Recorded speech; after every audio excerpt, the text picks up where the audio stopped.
This person told me, they're like, seeing you made me want to live another day. And that, like, it broke me in a sense of like, oh, I didn't know I could do that for somebody. What is your overall goal with the platform you're using? At first, I didn't know what my goal was, to be honest. I was always ashamed of my disability. Like, I feel like most people would not even get the chance to know me because they would think like, well, she has a disability, so like there's nothing that she can say. I was like 24 at the time, and I was like, I need to find a way to feel free and not feel like it's like dragging me down, because at the end of the day, it's gonna be with me forever. Majority of my life, I felt like I was just existing, right? So once I posted the first video, and when people reach out to me and they tell me like, hey, like I get to basically kind of see my daughter in you and to see that she has a lot to offer, that has helped me in a sense of like, okay, so I'm not just existing.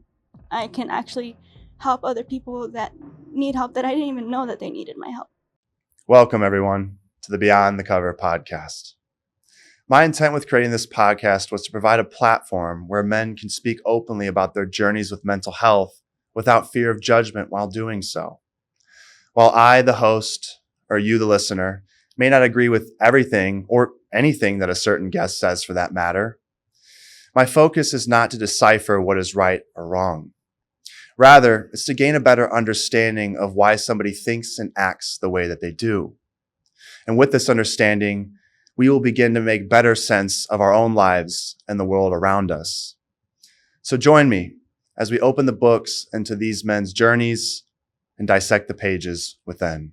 Dizzy Quintero, welcome to Beyond the Cover. Oh, thank you for having me. Yeah, I am really grateful that you're here. I know that the story you'll share today will impact so many people, beginning with me, because when you'd first reached out, I had asked on my Instagram stories for those that had went through bouts of adversity throughout their life, if they were comfortable to come on and jump on the podcast and share their story, then for them to please reach out. And you did. And I was instantly pulled to your story.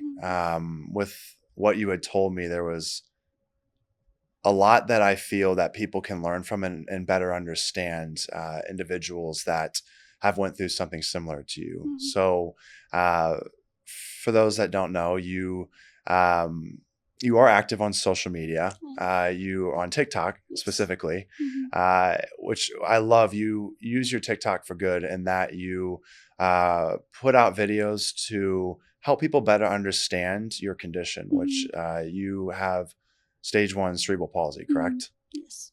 Okay. Correct. And I found that when I looked at your videos, you utilize the platform to just educate people with what that looks like on a daily basis and what that comes with.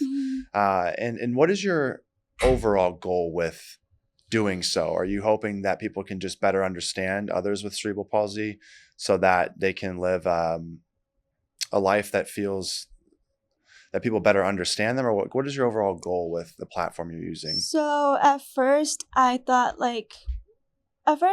know what my goal was, to be honest. I was always ashamed of my disability. Like, if you didn't know me in person, you didn't know I had it. So I was never like able to talk to you about it unless you met me in person. Okay. So I decided to post one day because I was like, at this point I am 26. Well, I was like 24 at the time, and I was like, I need to find a way to feel free and not feel like it's like dragging me down, because at the end of the day, it's gonna be with me forever. Yeah. So once I posted the first video, and people were messaging me and telling me like, my 2-year-old daughter has it and I don't know how to deal with it. Like, it opened my eyes of like, my disability is not something that's horrible, like, you know? And I was like, okay. And then they're like, they wanted to see more of me to be like, I want to see what my daughter has in the future, to like what holds for her in the future. So like, that just opened a lot of like grace for myself, other than like being upset that I have this disability that I can't like let go of.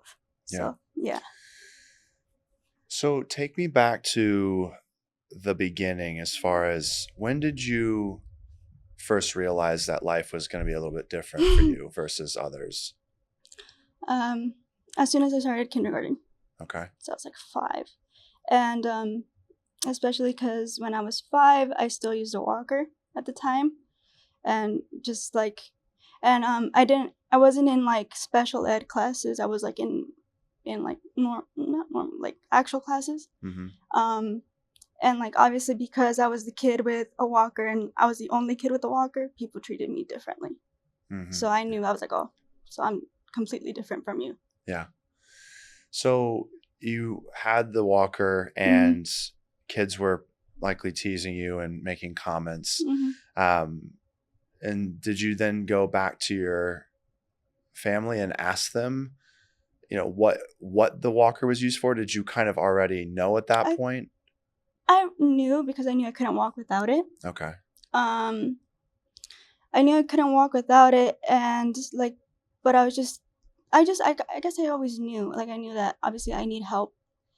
And then when it got to the point where I was like, so at the time when I was 5, I lived in Mexico. And then my mom got in contact with people that can help me here, can help me in Arizona, and they're called the Shriners. And they told her that they could do surgery for me because they changed a lot for me. Because without the walker, I couldn't walk any. Like also like my legs were more like tilted inward. So they told her that they could do surgery. I mean, that happened around when I was like 7 years old.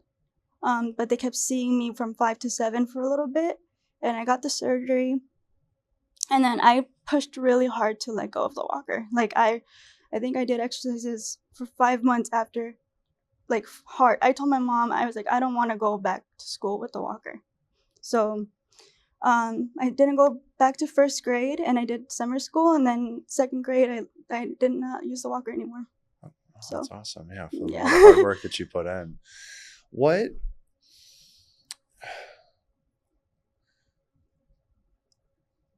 What's like with cerebral palsy? So let's start here. So if you can give a little bit of an educative background on cerebral palsy, what it is, and then like the progression of it. Yeah. Just to educate not only me but those that listen as well. So cerebral palsy is a disability that happens when either at birth or like a little bit after birth.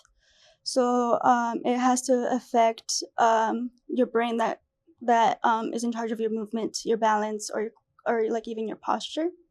How it happened to me is that my mom had me like 2 months early, so I was a premature baby, and then like a month later I got pneumonia, so I stopped breathing, and I went to the hospital for like about a month because like I would stop breathing. My mom said that she even felt like I was gone for a minute. And so that triggered something in my brain that like it kind of basically, not to say that it killed it, but like it just changed my brain, right? Of like my balance and stuff. And my mom said that she didn't know that happened until like I was a year old, and babies have milestones, and I wasn't able to sit up even at 1 year old. So my mom knew something was wrong. So as you get older, like I didn't walk till I was 4. So like little things like that just kept going, progressing. And I mean, I'm 26 now. But like there's still things that it challenges me, of like my bones hurt in the winter. Like there's a lot of little things that still like trigger, like set me back. Like I know that I don't use a walker anymore, but they set me back a little bit because as I get older, things are going to still keep changing. So you had mentioned to me through direct messages that you have stage 1, and there's how many stages total? They could be up to 5, but they're named mild, moderate, and severe. Okay. Mild is when like you're able to walk without anything, but you still have challenges. And I've met somebody that actually, she's in a wheelchair, and it's hard for her to speak. So there's so many things. when somebody says they have cerebral palsy, there is just like it's so big. Like it's not one thing. Like not everyone is the same. Um, and with my TikToks, I've met people that I'm like, wow, like my disability has so much that I didn't even know about myself. Yeah. Like I said, I've met a girl that she's in a wheelchair, can't speak, but she's still, she still has a lot to say. Or like I've met somebody that only affects the right side of their body and not even the left side. So it's crazy to even that I have it, I learned so much more from it. Yeah. Yeah. So growing up, you mentioned that you had the walker and that, that kids in your class teased you and bullied you. And then you mentioned that at some point you made the decision to speak up. Do you remember that moment as far as before you posted that first TikTok video? Um, what was really pushing you at that moment to take that risk to go online? Because that is a very scary thing to be vulnerable, but to also not know how big of an impact it can leave or how many people might see it. I'm sure there was a concern that, hey, if this goes out online, that I could receive negative attention by the hundreds and thousands. And so where were you at that place mentally? I mean, what was pulling you to jump on TikTok? Did you feel that you're like, hey, I need this for myself, or hey, I got to find some, bit of, I'm looking for something more than, that I can, turn this into something positive, or what was like the driver in that scenario? My son. Okay. My son. Because I realized that because till this day, it's obviously still hard for me to accept it. It's less as I got older, but I didn't want him to question it more, or for people to have more questions and him be like, well, I don't know. My mom doesn't talk about it, and he's literally going to grow up with somebody that has a disability. Like that's going to be his normal, but for him to be like, well, I don't know anything about it. So I wanted to educate myself more and for him to be proud of me too. So for him not to think like, oh, she runs away from it, so like there's nothing for me to learn from it. So you felt, you're facing it head on, and you're almost you're creating a digital footprint for him to, as he grows up, to be able to see that and be able to then himself learn, what you have and how to better handle it, and to be able to maybe even speak on your behalf at points as well. What is the hardest thing with having cerebral palsy in your mind? Is it the day-to-day, I mean, the physical aspect that's the most challenging? Is it more so just the way that people perceive you? What do you feel in your eyes is the hardest part about living life with cerebral palsy? I think as when I was younger, it was how they perceived me, for sure. Okay. And then as I got older, it was the day-to-day, in a sense of like, when I try to apply for jobs, it's really hard because when they hear cerebral palsy, they hear like, well, it must be big, If people have learned about it, they learn like the more severe cases. Yeah. So they shut you down to be like, well, you're basically a liability, not something that we can use. Okay.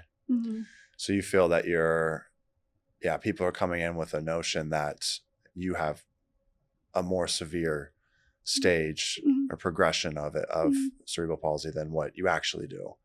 And so because they're viewing you as potentially having the extreme, that's stopping them from wanting to hire you on or give you a chance because they feel that it'll be probably require more work. Okay. So and that's got to be very challenging. What are some of the misconceptions that you see? Because again, I don't think that many people are very well versed on what all it entails. And so are there any like big misconceptions that you're aware of that people, like the general public, has when it comes to your condition? I feel like, or like at least for me, how I experienced it, I feel like because I have a disability, they look at me as if like I'm gonna break. Because If you're that gonna makes break. yeah, if that makes sense. Like In what way?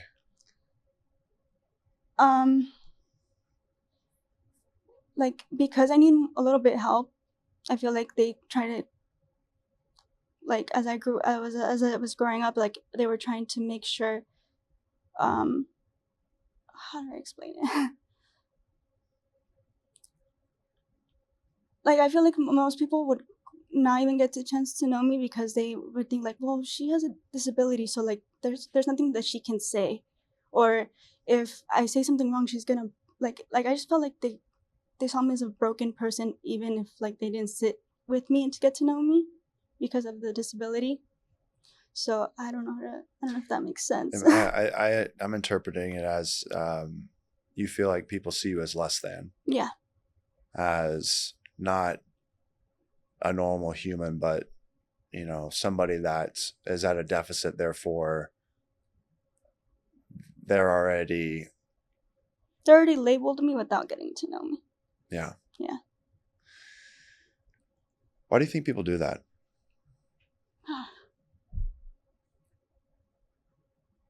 I ask myself that every day. I don't know. Or like, I don't understand because sorry. Because even if people don't do it like directly, they do it with looks, like I'm already 26 and I see it every day still. And I'm like, I don't understand because the world is so open now. So why is it still, like, why do people still look at you differently, knowing people have other things going on, I don't know. Yeah. I don't understand it. I think it's the unknown that creates a sense of discomfort for people. Yeah. And when they don't understand something, they either have two options. Either they educate themselves or they run away from it. run away from it. And I have to imagine that that's extremely challenging. And for you, it's like, people are running from getting to know you, from giving you a fair chance, because you want to be seen as enough and you want to feel that there is no difference between you and others. And there's a difference between all of us, but in the sense that you want to be given a fair chance, like everyone else, not seen as less than, but seen as a level playing field. Yeah. And it's frustrating because I think a lot of people just don't want to do the work. I think it's a matter of laziness. They don't want to take the time to get to know, somebody's condition or talk to them. And because they're either just not interested, and it's just from a selfish standpoint, or they are too uncomfortable to have the conversation. They've experienced discomfort to a place where like, I'm not certain how to navigate this. And so they just don't have that conversation. Yeah. When you share your story, you mentioned that it brings this sense of great understanding and it's built a community for you online. Talk to me about that. I mean, have you found that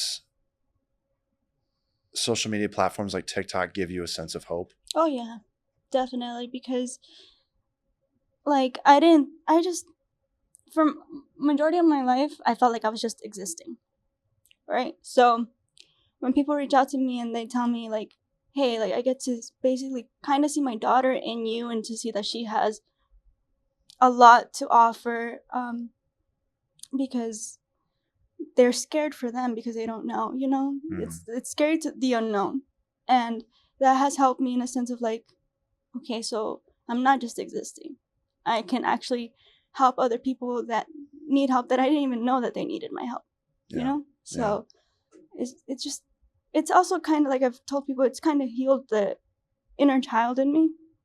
Because like I said, I was very upset with myself because I had this and I couldn't hide it. I couldn't run away from it. So it's healed a lot of like pieces that it needed to be healed. Knowing that I can help other people, knowing that people look at me and they're like, oh, well, I can show this to my daughter, or oh my gosh, because growing up, I didn't know a lot of people with my disability. So I thought it was just like, I felt like fish out of water. And when they reach out to me like, my daughter has this, or I have this, and I'm too scared to post, but seeing you, it makes me like happy. Like this person told me, they're like, seeing you made me want to live another day. And that, like, it broke me in a sense of like, oh, I didn't know I could do that for somebody, you know? It's just, yeah, it's those messages. I mean, they're priceless. I've had people say similar things as I've shared my story, and others as well. And it makes you feel less alone when you get those messages, to realize that, hey, I'm not the only one that's going through this. As you mentioned, you didn't really know many people with, cerebral palsy growing up. And so for you to start to put yourself out there, you realize that, hey, there are others that are living day to day as well, and going through life. And I'm sure also you're having conversations and probably learning from them as far as what's worked for them as well. To better navigate this world that's often cruel at times, and not understanding. And what's something right now that anybody listening, I mean, can do? What's one of the greatest things that we can do as fellow humans to make the world feel like a safer place for people that have cerebral palsy? I would say just don't be scared of the unknown. Just because you don't know their disability doesn't mean they're scary or you don't want to get near them. Don't be scared of the unknown, because if anything, they've lived a life that you would sit and talk to them and like you'd be like amazed. So just don't be scared because somebody is a little different than you. Or don't think that they don't have something to say, because a lot of them do. Even me sitting down and getting those messages, they have so much to say and they're so scared to say it. Like I was them at one point. They don't want nobody to know that they have that disability. And it's scary because like you're basically trapped in your own body and you can't even tell them that this is you. You have to hide a big part of you unless they know you in person. And it's really sad to go your whole life trying to hide the biggest part of who you are as a person. Oftentimes when people face bouts of adversity, they hit these rock bottom moments where, they lose a tremendous amount of hope and feel that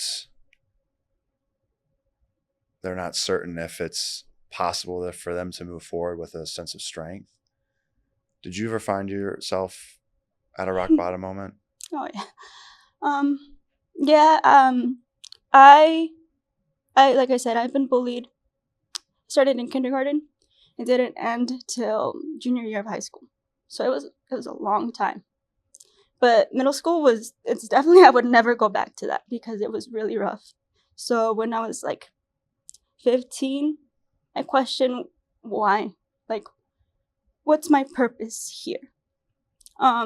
Because hearing every day that you're different or like what's wrong with you, like you start to question that yourself. Like it gets in your head and it's like a replay in your head.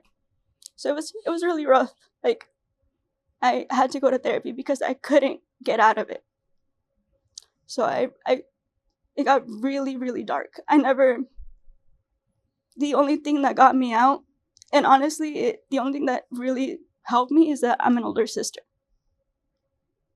And I started to think, like, if I'm no longer here, my sister cannot do this alone without me.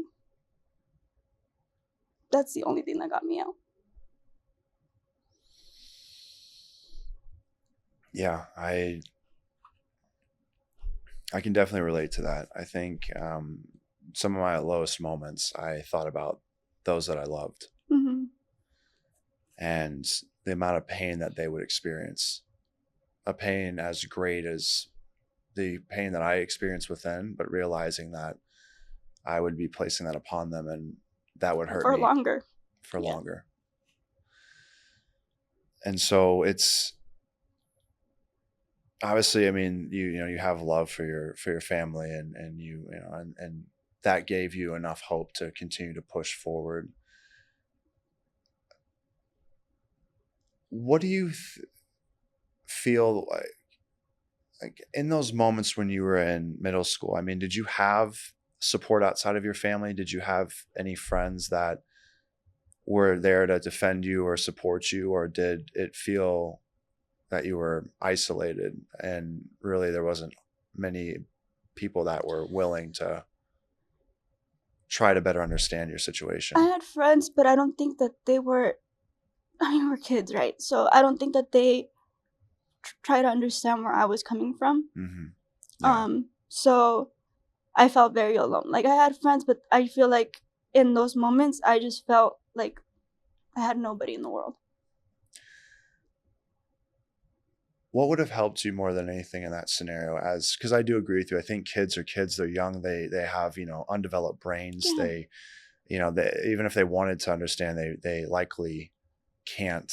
Until they develop a greater sense of mental maturity or emotional maturity. Mm-hmm. So as a young middle schooler, what do you feel was the one thing that you could have used, or for those that have someone in their life that is currently going through a similar situation, that's a young middle schooler that has cerebral palsy or some Yeah. other Mm-hmm. type of condition? What could have helped you in that scenario, and what could people do to help those that are currently navigating through that part of their life?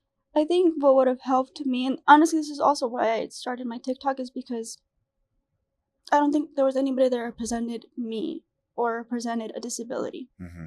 Like, not even like in movies. Like, there was barely anything ever talked about cerebral palsy, or you know what I mean? So I think what would have helped me is, like, I guess somebody that could really understand, because even, like, not to say this, but even with my mom, like, I would sit and talk to her, but I was like, you can't understand, because nobody's been in my shoes except for me, so even talking to her, telling her, like, this is what my daily life is like, she will never understand because she never had to go through it. So I mean, like, that's just my hope with my TikTok too, is like, I hope that if a kid is being bullied, or is in a really dark place, they sit, like, message me or see my TikToks so they can feel seen or heard, because that would have really helped me. Yeah. Because at the time, there wasn't TikTok, there wasn't, like, I think I even looked up YouTube, and there wasn't barely any videos for me to be like, oh, I feel seen, or I feel kind of way protected. I didn't feel any of that. So Yeah, because you were searching for others, you were searching for a community, Mm-hmm. And a better understanding through that, to be Mm-hmm. able to reach out to those individuals to learn from their journey, and give you hope that, hey, like, if they've made it through, I can make it through as well. And I've done the same, similar thing, where again, I felt that, hey, people don't understand me because they haven't went on reality television. And so Mm-hmm. even my loved ones, I had those conversations, like, you guys don't get it. Mm-hmm. And I can't explain it to you. I can tell you everything that I experience on a daily basis, but They won't get until it. you actually go through the emotions Mm-hmm. and feel what I felt, you can never fully understand. And it felt isolating. Mm-hmm. And, so then I realized that the people that I could connect with were those that had went through reality television as well. Mm-hmm. And I started to talk with them, and I found peace in their stories. Mm-hmm. I saw on your TikTok, one of the last ones that you had put up, that you mentioned you had lost your spark. How so? I'm very grateful for where I am in my life right now, because 15-year-old me would not have guessed that they would have had a child or even a job. Thankfully, I have a job now. But I feel like something is still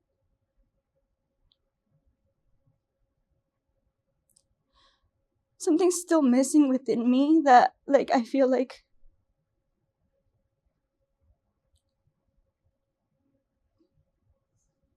I don't know, I need to understand, because like I feel like my mental health has not fully recovered from like my past traumas, and like I don't want to live there, because obviously I have a child looking up to me, but it's something that like it still lingers in with me.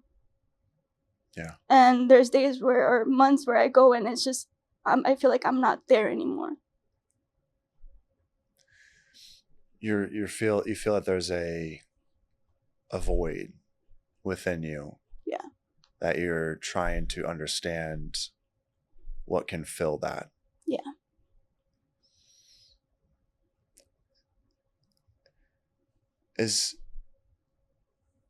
Do you feel that the void could be filled by better understanding or addressing your past? Do you feel that maybe that void is coming from a place of a lack of self-love or internal validation? Definitely. I think like, I don't think what people don't understand, that they're like, well, it's been so many years, like you should be fine, you know? But like, when somebody keeps telling you for 15, 17 years that you're not good enough, it stays in your head. And then adding the pressure of like, you have another human being looking up to you. Yeah. It's like in a panic mode inside of you. How old is your child? 3. 3 years old. Yeah. When you first had him or her? It's a him. It's a him. Yeah. Okay, boy. Mm-hmm. When you first had him, was it? Walk me through the emotion. As far as to even know I was pregnant. Because growing up, everybody's like, "Can you even have kids?" I was like, well, I don't know. Like, you know, I've never been there, so I don't know. I can't even tell you if I can or not, right? To even know I was pregnant, I could not believe it. I was like, me out of everybody? It was very nerve-wracking. Did doctors tell you that? I mean, did you just never have that conversation? I never had that conversation. Okay, so you weren't certain if you could or couldn't. Mm-hmm. Okay. And then I was like, so I never knew. And then also being 22, and like I was like, but then also having a disability and didn't have a job at the time. So I was like, I was very scared. I was very scared because I was like, what can I offer another human being that's gonna need me for the rest of his life or her life? I didn't. So I was very, very scared at the time. And when I had him, it was actually even more scary because people, I don't want to say who, but somebody was like, well, what if you pass it down to him? Don't you feel selfish to have kids if you pass down your disability? And I told them, my disability, you can't, it's not genetic. It's something that has to happen during birth to be able to get cerebral palsy. It's not genetic. You cannot give it down to your kids unless something happens during your delivery or they get sick. So like I've heard a lot of like negative things about it as I was pregnant. So like it was just very hard at the same time. And then so I took care of myself a lot because I was a premature baby. But he also came 6 weeks early, so he was a premature baby. So it was very scary. I was like, oh, I didn't do enough for him to be full term. But thankfully, he only had to be in the NICU for 2 weeks, and he's totally fine. He's really strong little boy, and he's totally fine. But like I would say that people questioning if I'm not scared to give them something didn't like linger in my brain, because I'm just scared to fail him. And even to give him something that was not in my control, like, that's scary.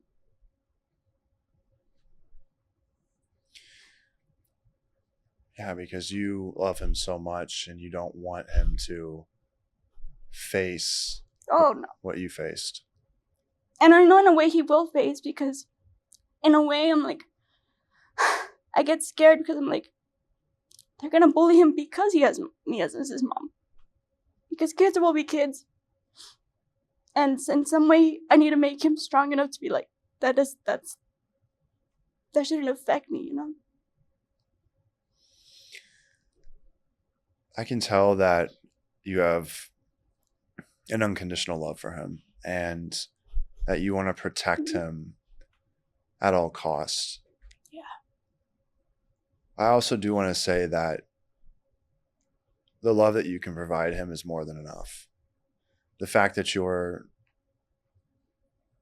already thinking ahead, years ahead, as to what he may face shows your true character and how incredible of a mother that you are. Oh, thank you. I do want you to know, Dizzy, that you are enough. And I knew that when we first interacted that you're a very strong individual and that what you've gone through doesn't define you unless you choose to allow it to. Yeah. But it also can define you in a incredible way that you and only you can empower others. Mm-hmm. And that's why I have so much respect, because I can't reach the people that you can reach, right? Because we look for those that we can relate to, and we find hope in those that have walked the path that we've walked. Yeah. And you have an incredibly unique journey that only you can speak to. I mean, really, at the end of the day, we are all our individual beings, and there's not a single person that can speak for my journey other than me. Yeah. And the same goes for you. I know that your son will go through challenges. Kids suck. Like, not like as in other kids. Yeah. Like bullying is unfortunately, I almost sometimes feel inevitable, because kids are immature, and when they don't understand something, they, subconsciously react. Yep. And, ostracize those that are different. And I think that as we get older, we realize that the differences amongst us are what truly make us unique. Mm-hmm. And it's a blessing to not be like everybody else, if you can see it that way. I think the hardest part is that we go through adversity, and being able to see our adversity as a positive. How have you gotten to a place where you can see your experience as a positive? You'd mentioned that you're able to touch others and give them hope. Do you feel that you're just getting started, and that you have a greater purpose beyond what you've currently went through? Do you feel like you can get to a greater place? And if so, what is that place? What does that look like for you? You're using your TikTok to reach those. For you, is it, you want to reach a wider number of people, or do you want to go deeper with those that you impact? In a perfect world, what would ultimate fulfillment look like for you? I feel like, if I'm being honest, I'm not there exactly, but opening up on TikTok was a start for me. Mm-hmm. Because, like I said, 5 years ago, I would never have done this. Yeah. I would have just not want nobody to know anything. I feel like this is a start where I want to reach out to more people, just because, in a sense, growing up, I didn't have anybody on TV of my disability. Recently, they came out with a movie about cerebral palsy, which is like a couple months ago actually on Disney Channel. What's the movie called? Out of My Mind. Out of My Mind. Okay. Yeah, and she has severe cerebral palsy. She actually can't speak and she's on a wheelchair. But even if it was different way of my disability, she went through the exact same thing that I went through. Like I sat and watched it and I was like, oh, it's exactly what I went through as a kid. So I was like, in a sense, like everything came together. Like I opened about this 2 years ago, and to me to actually see a movie at 26 years old that I didn't think I was gonna see, I was like, okay, this is all coming together, even though I didn't think it would be. So I just want people to understand it more, and for people to accept it more at the same time. Yeah. Yeah. Yeah, and that's awesome that Disney has the representation. Yeah. And so now people can, and you felt that movie, was a fairly accurate depiction of those that go through on a day-to-day basis. Didn't feel fabricated. It was like, yeah, she had a later stage or a more severe stage, but it was accurate. It wasn't something that you're like, that's not at all like how it is. You felt that you could really relate to it. Yes. Okay. Well, that's really encouraging and awesome to hear. And I think is really then probably a great resource that people can tap into and watch to get a better understanding of what it might feel like to go through something like that. And I love that, again, I think with the platform, do you feel TikTok is a unique community that can't be replicated on other platforms? I asked this question because I do notice as a creator myself that I actually gravitate more towards Instagram, but that's because I built a community of people that support me and my journey more on Instagram. I didn't cultivate that on TikTok. And so for me, TikTok is the place that I go where there's a ton of negativity for me personally. A lot of people that don't know who I am, and therefore they judge me based on, well, this guy sucks at dancing. And I'm not the greatest dancer, but they just see a video come up on their page and they have no backstory. They don't know me. They don't understand who I am. And so they judge me based on the way that I look when I dance. And so I find that I have a strong community that empowers me on Instagram, and I gravitate towards that. Do you see a difference amongst platforms with your own story? Do you share just only on TikTok, or do you share on other platforms? I think TikTok is easier based on like how videos you can make it, right? So if you make a really good video, it can go viral. It cannot. It depends, right? Yeah. I just feel like it was just easier. I've thought about YouTube when I was a kid. I was like, if I'm ever okay with opening up, I'm gonna just sit on the camera and talk about it. But for some reason, TikTok was just more easier for me. Yeah. And like the very first video that I uploaded, like so technically I had to make another TikTok because it registered me as a 16-year-old, which I don't understand. So I was like, oh my gosh, no. Okay.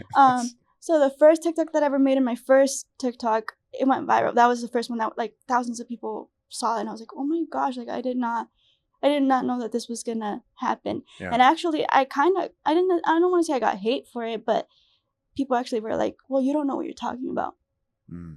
That's not how you word it. Okay, but it's for me, like it's my disability, and if I'm wording it this way, then it's it's real to you. Yeah, it's real to me. And they're like, but that's not how you do it. And I'm like, oh well. I don't know what to. Oh man, yeah, that's agitating. I can really very much relate to that. When I first started speaking up about mental health, people would tell me that I didn't know what I was talking about, and it used to anger me beyond belief, and it almost stopped me from talking because people would say, "You're not educated on this. You don't have a background in mental health. You shouldn't speak on this. It can end up hurting people," and I think there's some constructive criticism in there, and that it's like, hey, I want to make sure I say the right thing. Yeah. I don't want to potentially send someone down a dark path on accident. But at the same time, how dare you minimize and invalidate what you have to say. what I have to say. Because I found that at least me getting my words out there helped me address what I was feeling within and helped pull out a lot of that pain and put it out there, which helped me connect to more people. And I was very open to, hey, if I say something wrong, correct me. I left the comments open. Please, like, tell me how I can say this, in a better way. Like an example would be people say, nowadays they say you shouldn't say commit when talking about a topic like suicide, because commit has a negative connotation. When you hear the word commit, people think commit sins, commit crimes. And so they said, hey, say that somebody died by suicide. And so I said, okay, like that makes sense. Right. But that was where it's like, if I didn't put my words out there, then I wouldn't have been able to be corrected. Yeah. Right. But I was still, maybe the other half of my message or 3/4 of my messages were positive and were impacting others. And I was getting those messages for people saying, you're giving me hope. Yeah. I feel less alone now. And because of the video you put out there, I had a few people say that I, saved their life from the videos. And it frustrates me that there were people that were trying to shut me up, because I'm like, you realize that I saved people's lives. I didn't even think I could do that. Yeah. But I was getting messages. And at that point I realized that I have to speak up more than ever. Definitely. Because even if I say something wrong, I'm willing to admit it. I'm willing to correct myself. But the last thing I should do is stop talking. Yeah. And so I didn't. And I'm so grateful that I didn't listen to the noise, because the reality is that I was coming from a place of genuineness, from a place of authenticity and vulnerability. Trying to harm anybody is just who you are, like what you're experiencing. And not everyone's going to feel the exact same way, but someone might feel 80% of the way that I do. Yeah. And even if they feel they can connect on, sometimes it's just one sentence that I found that has changed everything for me.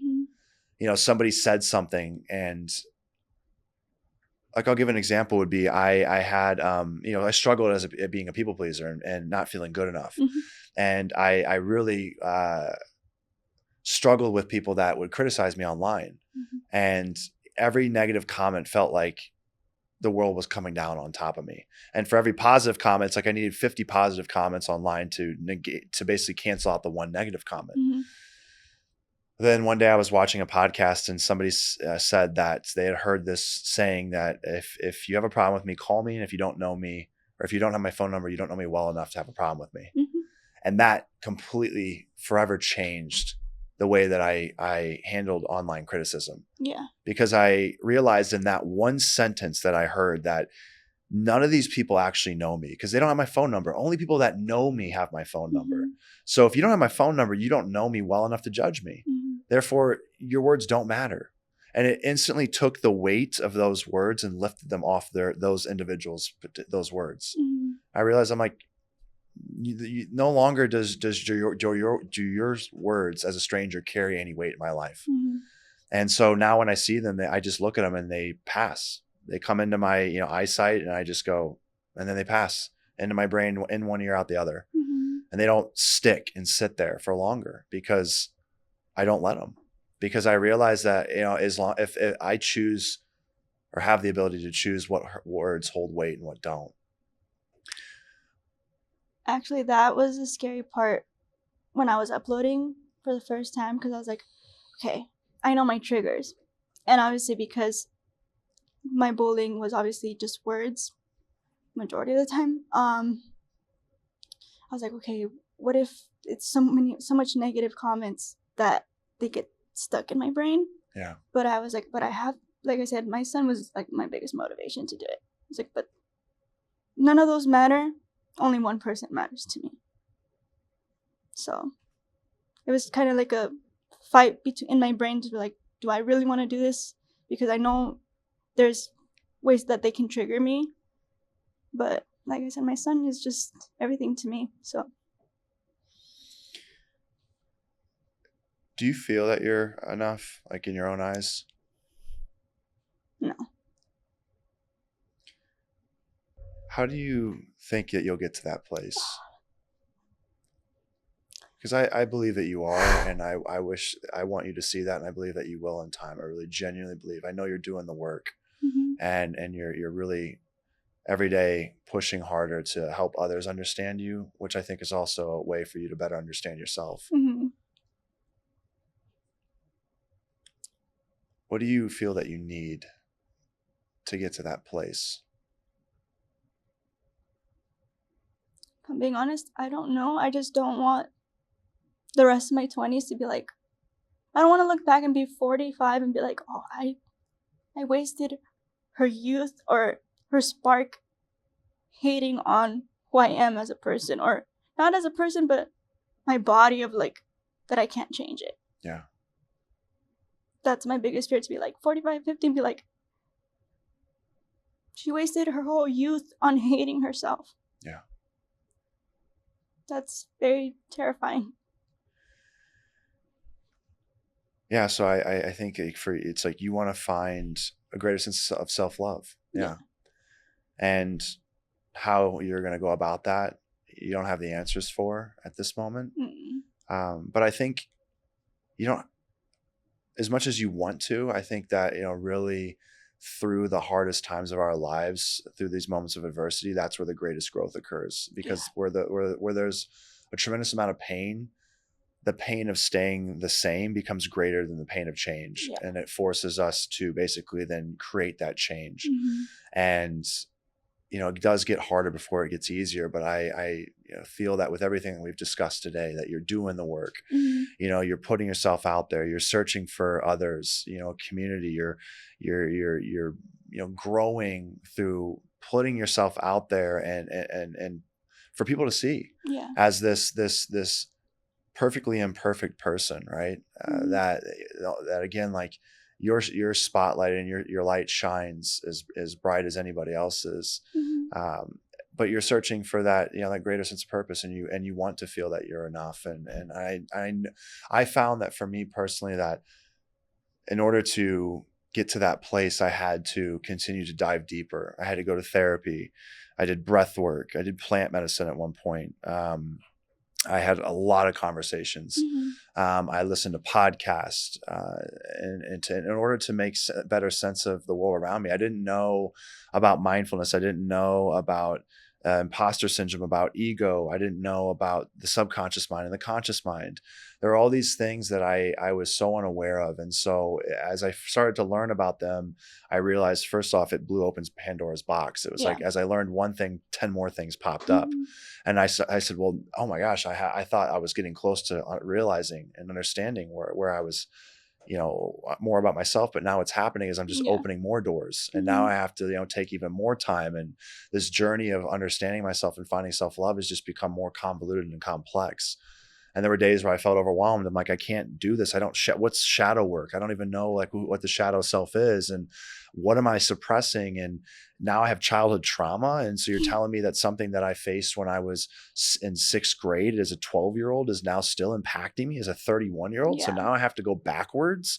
I'm already overwhelmed by what I'm currently dealing with. Now I have to basically dive into my past and handle that as well. And it just started to feel like this task I was taking on to find self-love was a mountain that I was ill-equipped to traverse. But then what I realized, or the decision that I made was, Clayton, focus on what's directly in front of you. If you're going to climb a mountain and you're down in the valley, you feel like you can't fall any lower. You're really at rock bottom. Instead of looking all the way up at the mountaintop, look directly in front of you. Look down at your feet and take one step forward. And every day I told myself, like, you beat yesterday every day. That was one of my biggest mottos. So every day, if I learn one new thing, I'll be better than I was the day before. And I'll learn something new the next day and the next day and the next day. And at the end of a year, I've learned 365 new things. And then in 2 years, it's 730 days and or new things. And I told myself that as I keep compounding, eventually I'll get to a place where I'll look back and I'll go, look how far I've come. I still maybe have more to go if I look up, but if I look just directly in front of me and then I look back, I go, look how far you've walked. Look at them. Look how far you've climbed. No, and I've like that's why like sometimes I get angry at myself, because I'm like, everything that you've accomplished in your life in general, within last year, that's when I got my first job ever, which I'm still at right now. Yeah. I became a citizen, and I became a citizen in January, and in February I got a job for the first time ever, and then now I'm living completely alone with my child. Yeah. And it's just like, I get mad at myself because I'm like, why can't I be more like, okay, I've accomplished so much that my younger self should be so happy.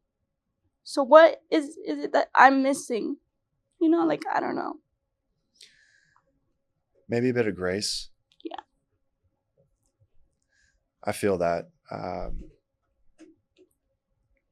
Of all the things that I did in my life, I started to really knock myself down and say, when is it ever going to be enough for you?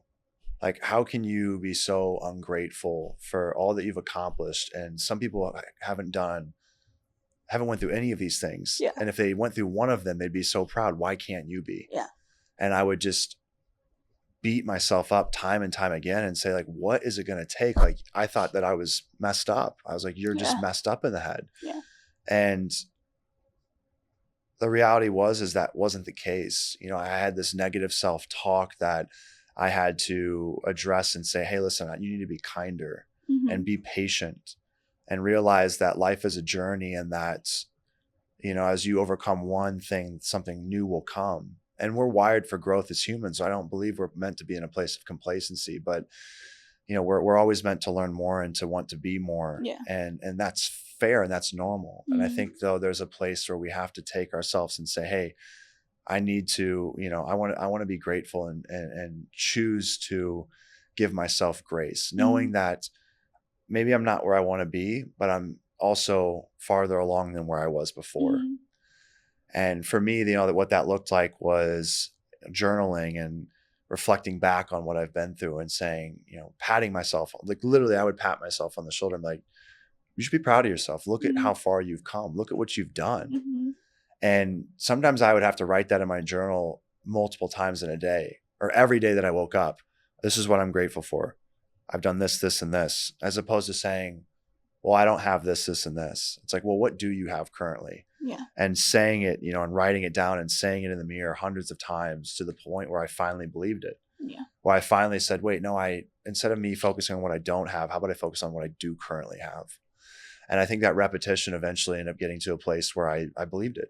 Yeah. You know, there's studies that I saw where it's like, even if you tell someone a lie enough times, they'll believe it to be true. Even if it's untrue, like if you say it enough times, they'll begin to believe that it actually holds true. And I think that's the power of the mind. And so for us, you know, we have the ability, but it requires that constant work to put in and day out. And a gratitude journal for me was a great help. And do you do any journaling, or do you, what healing modalities or avenues do you use to give you strength in times when you know, when you are struggling? I recently started listening to podcasts, actually. Like, I just want to sit there and like just listen. Yeah. Because like I said, like I don't understand myself, because like I said, I've accomplished so much where I just don't get it, you know? Yeah. And recently, like I said, I've sat down and podcasts and stuff. And it's just, I'm still learning. Yeah. But I feel like I just don't want it to be my life battle with myself. Yeah. Absolutely. Well, Dizzy, I am so grateful that you came here to have a conversation today. Thank you. I want to reiterate that I'm really proud of you as a person, as a human being, because you've went through so much. And to be in the position where you're at, where you're now raising a child, you know, it takes on, it's a whole other chapter of your life that requires a greater amount of accountability, you Mm-hmm. know, that, you know, now realize, hey, I'm living my life for not only me, but for now my son. Mm-hmm. And you want to be the best parent that you can be. And so you're doing everything in your power to protect him. Mm-hmm. But I also hope that you keep in mind to protect yourself as well, and give yourself that grace to realize that you're doing so much, and you have a powerful voice, and that person within that is, you know, the inner workings of who you are, has an incredibly just powerful voice that I believe can touch so many people. And my hope and my belief is that you will. And I know that those that have listened today will be grateful, because they'll have a better understanding of what your journey entails and what you've went through. Yeah. And it'll give them kinder eyes, and it'll give them a greater understanding, so that when they go talk to somebody that has been through something similar to you, that they're going to be able to better navigate. So you've Mm-hmm. empowered these individuals to feel comfortable to have the conversation. And I would encourage anyone that's listened today to reach out to Dizzy and just send her a really, really positive message of what they learned today through listening to you, or what they're grateful for from hearing your story. I really hope that those that listen would do that, because I know the power of one conversation. I know the power of one person's words, Yeah. and how much hope and strength they can give somebody when Mm-hmm. they feel that they're at their wits' end, because that's where I was at multiple times in my journey of life. And to get that one message telling me that my story has forever changed their life and given them another day, Mm-hmm. gave me multiple days just hearing that. And so you've inspired me. And as I've taken on this platform to try to help get other people's voices out Mm-hmm. there, I wanted to be very careful of how I navigated this conversation Yeah. today. I even found myself today trying to be the best listener and the best voice for you that I could be. This is still something new to me to navigate. Mm-hmm. Those that, you know, grow up and have a condition such as cerebral palsy, and I know not enough. I could always learn more. And you know, I know that there's likely to be someone that has even better voice. And I Mm-hmm. believe that your voice, you know, is even way more stronger than mine is. I hope that mine can, you know, shine a light on your story, um, to then break that open to having, hopefully you having further conversations and taking this to an even greater degree, because I truly believe that you're just getting started. I truly believe that, you know, there'll be somebody, whether it's one person, 5, 10, 100, 1,000 people that watch this, but someone that might, you know, say, hey, I'd like to continue having this conversation Yeah. with you. And who knows, then that could be this, you know, the conversation that takes this and just magnifies it times 1,000. And that's Mm-hmm. what I hope for you. And I know that, again, with you having the comfortability that most people don't have to speak out on social media, that your story and your journey is just getting started. And so for those that want to continue following your story, Mm-hmm. where can they find you? On TikTok for sure. Like I said, I have two accounts, but the main one that I really post on is it's Dizzy K. Dizzy So. K. Mm-hmm. Okay, so is it DIZZYK?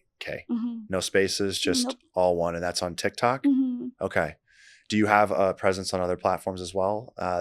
Or is it just that you're the main platform? That's the main platform. Okay. Yeah. Okay. Perfect. Well, we'll make sure that people find you at Dizzy K on TikTok, Mm-hmm. where you put all of your videos out there, and people go and support her and send her some awesome messages. And Dizzy, thank you so much for being Thank courageous you. today to come on and share your story. I know it's going to impact many. Thank you so much. Thank you.